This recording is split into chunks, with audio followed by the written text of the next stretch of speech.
All right, good morning, everybody. My husband and 5-year-old daughter came with me from Tampa, Florida, and she decided that 3:45 was the right time to wake up this morning. So, Daddy, look, all the lights are on in the rooms across the way in those offices. And I said, yes, it's San Francisco, they're coding.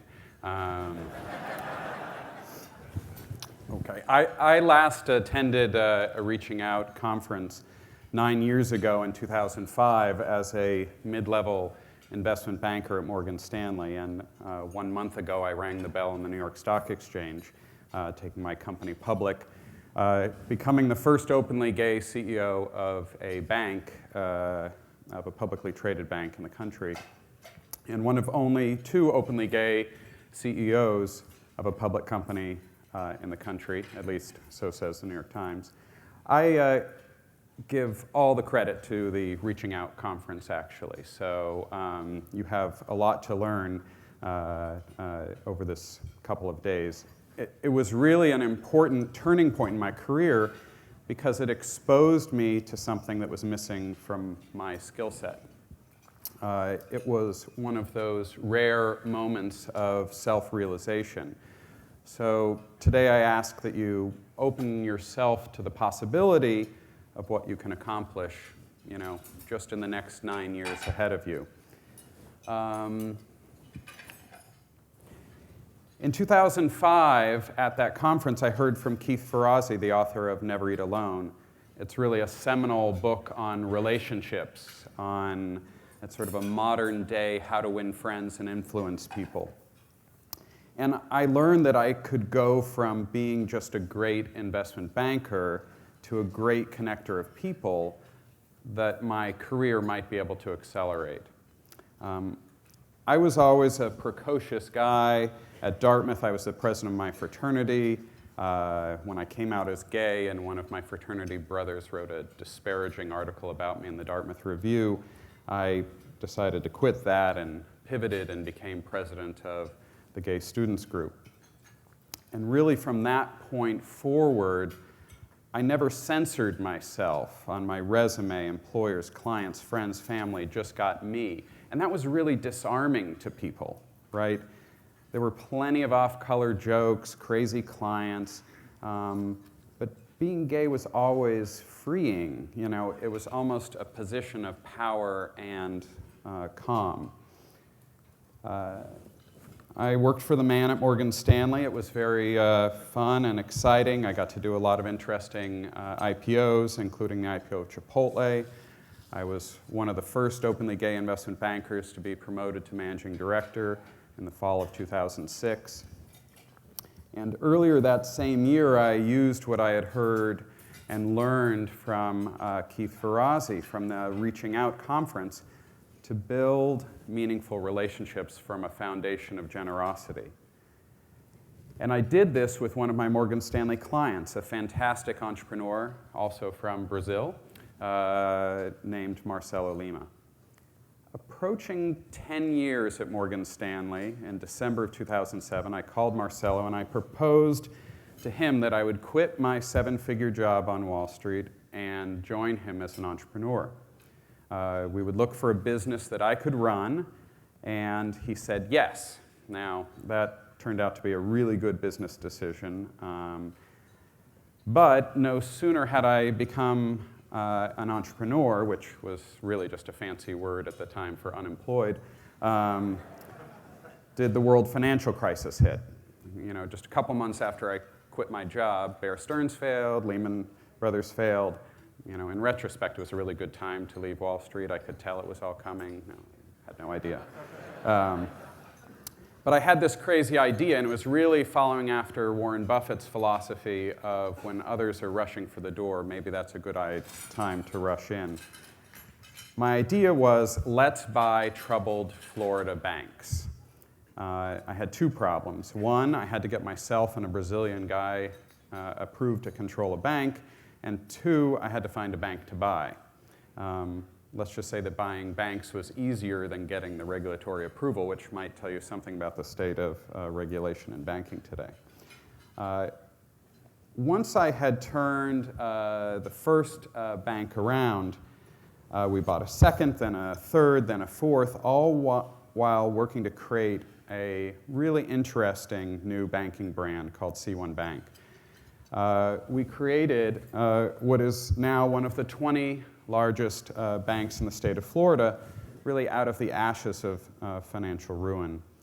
And I did that in part due to a lot of hard work. I heard David Rubenstein speak recently, and he said, you know, nobody ever won a Nobel Prize working 9 to 5, and I really believe that. If you're in the Nobel Prize business, you got to put your whole heart into everything. Hard work was number one, but the other thing was using who I was as a gay man, creativity, ingenuity, to look for ways that we could really capture the public's attention. And one of the first big ideas I had when I needed to change the name of the bank from the rather mundane Community Bank to C1 Bank, we didn't have a marketing budget or a fancy ad firm, so I needed to do something that was going to, you know, get a lot of press, is I decided to offer a crazy new product, and that was, if you deposit $1 million, I'll give you a Mercedes-Benz. And we were in hundreds of newspapers, we were all over the internet, I was on national news. It's always Fox News that wants to interview me. I don't understand. It's really strange. It was just a 5-year CD. You just get all of the interest that you would have received over those 5 years up front in the form of a car. Actually, the math was really good for the consumer because you get the present value of the interest, and you can do all that math. You're all MBAs, right? But what was most exciting about it is it was bold and it captured the public's attention. Now, I was raised by a single mother who worked as a secretary, and late last year, I looked at how well we were doing at C1 Bank, and I looked at the pay of my employees. And what I found was that over 10% of my employees, all women, were making less than $30,000 a year. I wanted to do the right thing, and in April I became the first bank in the country to implement a living wage for my employees. I'm proud to say that another bank this week, also in Florida, has followed suit. We did the right thing by our employees, and we did the right thing by our community, and again, we were really able to also capture the public's attention. Sometimes being in finance doesn't have to mean about doing evil, right? It can actually be about trying to do really good things for your community, and I think that's one of the things that's really wasn't my initial intention in getting into community banking, but it turns out to be a really nice outcome. You know, innovation in banking, especially in community banking, is very rare, and having fun at banking is even more rare. And we were recognized for doing something a little different when last year I won the Ernst Young Entrepreneur of the Year award. That was really awesome, certainly a high point in my career. But you know what was even more awesome was taking your company public on the New York Stock Exchange. And you know what was even more awesome is being the first person to be openly gay in a Securities and Exchange Commission regulatory filing for a former investment banker who wrote a lot of S1s, a lot of prospectuses. I certainly understand that if you are a real geek about that, you'd like this. But for this, I have Edie Windsor to thank, as now the Securities and Exchange Commission recognizes my Massachusetts marriage to my partner of 18 years. And so we had to include this rather mundane sentence in the IPO prospectus. Mr. Burgess' shares include 15,274 shares held by his spouse, Gary M. Hess. You can feel sorry for him. He's dealing with our daughter right now. We had to include that because of a decision that I made at Dartmouth 22 years ago to be authentic. My husband and I were both on the podium at the New York Stock Exchange. There's the husband at the end. There's me, right? Lots of fun. The Pulitzer Prize winning journalist Jim Stewart wrote about me in the New York Times. And today C1 Bank is among the 1% fastest growing banks in the country. And we're doing that because we're focused on banking entrepreneurs. We're focused on business owners. We're focused on being authentic. And we really are able to attract the very best people to work for our bank. The normal community bank, especially in Florida, is not able to attract the caliber of people that we're able to attract. And I really think in part that has to do with having leadership that cares inherently about who people are and is looking for the very best. Really, we've brought entrepreneurship into community banking. Now, I could not in good faith come and talk to some of the best MBA students in the country without making a plug for our own Management Associates program. I realized that because of the Great Recession, there was 7 or 8 years in America where community banks and banks, commercial banks, did not invest in their people. They didn't train anybody, they didn't hire anybody, right? So I said, if I'm going to have the very best, I sort of have to grow them myself. So I copied, Morgan Stanley's associate training program, have hired a lot of great MBAs and other graduates, and I teach them everything that they need to know about banking. And it was the first new banking management training program in the country coming out of this recession, and we're now on our 4th class. So if you have any interest in entrepreneurial banking and doing good through community banking, please let us know. And I'm looking for someone who 9 years from now can take over as CEO so I can retire. I really appreciate all of your time today, and given that I worked at Monitor Company, Morgan Stanley, and then took my own company public, I've got consulting, investment banking, and entrepreneurship. Happy to answer any questions about any of those or raising little girls. All right. Thank you, everybody.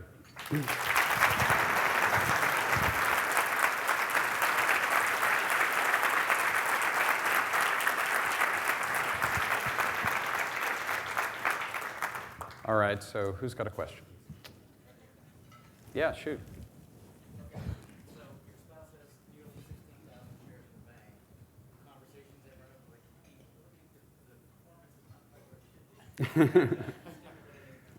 Yeah, so every evening Gary asks me, why did the stock go up or why did the stock go down? And I've told him how much more money we're worth for each dollar, and the stock price was really a bad idea, actually. I shouldn't have done it, but he's like spending like $6 from now. No, I try to explain that Wall Street is a very funny thing, and the stock market is a very funny thing because there is no news, yet the stock goes up and down, and that has a lot to do with there being more buyers than sellers or more sellers than buyers. What else? Yeah. So, here we have a lot of first and second year MBAs that are just getting introduced to reaching out. Given your experience and your trajectory afterwards, what advice could you give the current students as to how to utilize this weekend best?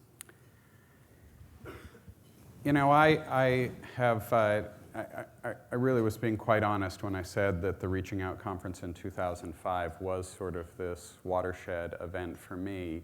And what it was is that I was open to receiving new information, and I was open to thinking about something that was outside of how I viewed myself, right? And having that capacity, I think, is really the most important thing for these couple of days is, if you absolutely are certain that you want to be a consultant, well, you may find in a couple of years that you're actually an investment banker or you're actually the CEO of a public company, right? Or any way around there. So I think meeting people, forming lifelong friendships that are, started with generosity, see how you can help other people, is really some of the most important things that I did in 2005 and that really made a big impact on my career.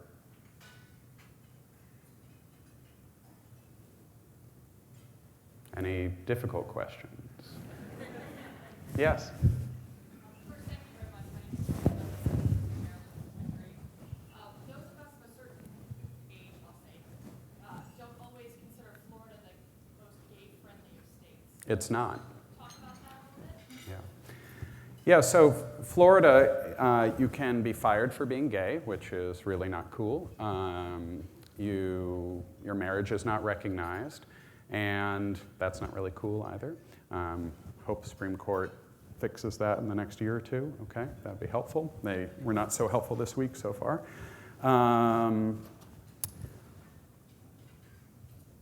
For me, it's part of that decision that I made at Dartmouth, which is just that I'm just going to be myself, and you're either going to like it or you're not. And if you're not, then you're not going to do business with me, and that's okay. There are plenty of people that do. There are plenty of people that value quality, right?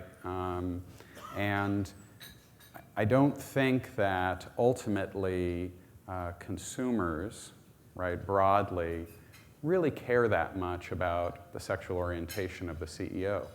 They care about the quality of the product and how do you go to market and what's the value proposition. And so Florida is a very challenging state to be in. We had this really funny experience. We get to Florida. We need to get a passport for my daughter. We bring her to the courthouse. We've filled out all the forms. She's got this really cool birth certificate that says father and father. And we hand all the information over to the clerk at the courthouse in St. Petersburg, Florida. And she feels the seal. She keeps feeling the seal of the birth certificate. And then she looks at me and says, "Who's the mother?" And I said, "What do you mean, who's the mother? There are two fathers. She's adopted. She's like 6 months old. I'm holding her." She goes back to feeling the seal, and she looks at me and points and says, "Are you the mother?" And I said, "Are you crazy?" Right? And in her mind, it was more likely that I was a biological female than with male pattern baldness, right? Then there could be a little girl being raised by two men. So this was our introduction to Florida, right? Now, it's not all that bad, right? You've got a political situation rather than the people there are great, and it's been a great community for us. Certainly has its political challenges, though. But it hasn't affected our business. I mean, we're the fastest growing bank in the state. We're having a lot of fun. We're doing a lot of business with some of the most important businesses in the state, and it has not affected us one bit. Yeah. Hi, thank you for that. I'm interested, those of us with MBAs, those of us who are white, those of us who are gender conforming, probably don't have some of the challenges that other folks in our community do, particularly in a state such as Florida that doesn't have protection. So what do you see as the role of business in the political space, in terms of changing on a state level and on a federal level that situation? Yeah, I think about the role of the individual in being able to affect change, is really important. So when I bought the first bank, Community Bank of Manatee, which I thought was like a lovable sea cow, it turns out it's a county in Florida, right? The first thing I did is I looked at what was the non-discrimination policy. What did it look like? Well, I owned the bank then, so I just changed it. I just rewrote it. I copied, I think I liked MIT's and copied that, right? And so change, early, simple. I joined the board of my daughter's school. I didn't want to. My husband said I had to. Their non-discrimination policy on their website was okay. Not great, okay. But you go to their bylaws, and it's a direct copy out of the Civil Rights Act, right? Had nothing about sexual orientation or gender identity or expression, right? So I bring it up, and I say, if you want me on the board, you're going to have to change this. And they did, right? So I think that individuals can have big impacts when in positions of power, right? And you have to wield that, right, for good. And then you have to think about where are you using your dollars, right? How are you spending your charitable dollars? How are you spending money on affecting change? And so I look at what was done in New York, right? Marriage equality in New York really happened due to a lot of hard work from a lot of people over a long period of time, plus a very nice advertisement in the New York Times from many, many, many of Wall Street CEOs, right? And as soon as they wrote that letter, the whole tenor changed, right? So we're trying to do that same thing in Florida, is bringing major employers together to say, listen, you shouldn't be able to fire somebody for being gay. But this is on-the-ground work. It's individual action. And I think that it's our responsibility as people who are in positions of power to try to affect change. Yeah. Hi. We've made some really great strides in social benefit and community banking. Given we're here in the Bay Area, do you know about Resource Bank and State Benefit Bank, formerly one Pacific Coast Bank, and their business model? No, should I buy them? Okay. No. Well, they have a different business model. New Resource Bank is only invests in sustainability. Mm-hmm. And then one Pacific Coast Bank, which is now called State Beneficial Bank, is a for-profit bank that is owned by a nonprofit foundation that gives all the profits back to the community. Would be curious on what you might think of. Whatever they want to do to keep themselves happy is what they can do, and that's the great thing about America, right?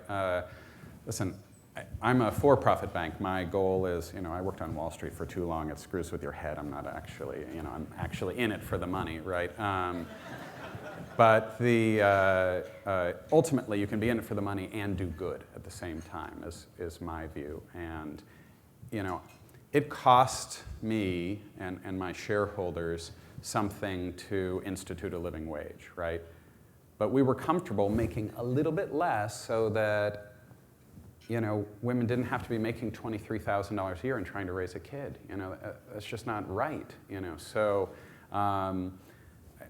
what's crazy about banking in America is that there are 6,800 banks, right? And what's great about America is there are 6,800 banks, and they can follow their path. And that's exciting to hear that they're doing that here. Yeah.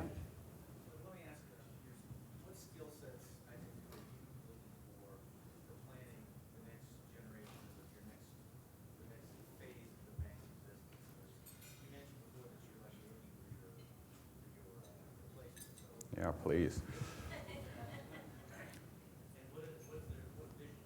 Yeah. So the question was, what am I looking for when I'm hiring people? And the number one thing is smarts, right? That actually is really, really important. We actually do IQ testing before hiring people. That sounds weird, but it's really predictive of how well someone will do. The second thing is passion, right? If you're not passionate about what you're doing, go do something else, right? If you do not love your job, really love it, go do something else. That's why I quit Morgan Stanley. I liked it, but I didn't love it, right? And I wanted to do something that I loved, which is to run my own company. And so I've heard, oh, well, I don't have that option. I got to pay back my student loans. There are lots of ways to make money, but there are very few ways to find happiness. So find something that you're really passionate about. So smart and passionate. If I have those two things, we can do almost anything together, right? And that's what we're looking for, and that's what I'm looking for in my replacement. And I hope it's one of you in this room, because I'm getting tired. Yes? So you are one of two openly gay CEOs. Keyword being openly gay, yes. Yeah. So on that question, there are 5,000 or so public companies. Yep. There are some definitely silent CEOs, definitely silent ones as well. What do you think it's going to take to change that ratio of 2 to 5,000? And do you think it matters that there are so few high-profile examples of leaders that are willing to identify as gay? This is a really good and complicated question, because I really think about the closet in all of its forms as something that's really up to the individual. So I'm not going to judge anybody for the decisions that they make. I think that I'll say two things. One is that I think having Jim Stewart write a big article in the New York Times that's syndicated around the world that highlights the 2 out of the 5,000 openly gay CEOs is going to help, because it gives some air cover to others that they're not the first, right? That it's, right, some of the sort of steam is let out of the kettle, right? And so I think that is helpful. The other thing I would say is some of this is just generational, right? The average CEO in America is something like 50 years old, right? I'm 41. So I'm a little bit young, but it was my own company. And I think some of this just takes time, right? I've been out since I was 18 or 19 years old, right? So I've been out my whole sort of adult life. So there are lots and lots of openly gay executives in corporate America who next year or the year after that will get promoted to CEO.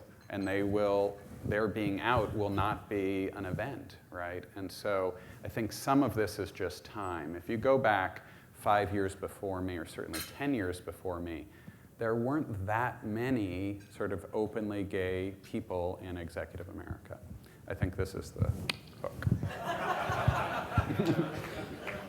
Thank you. Thank you very much.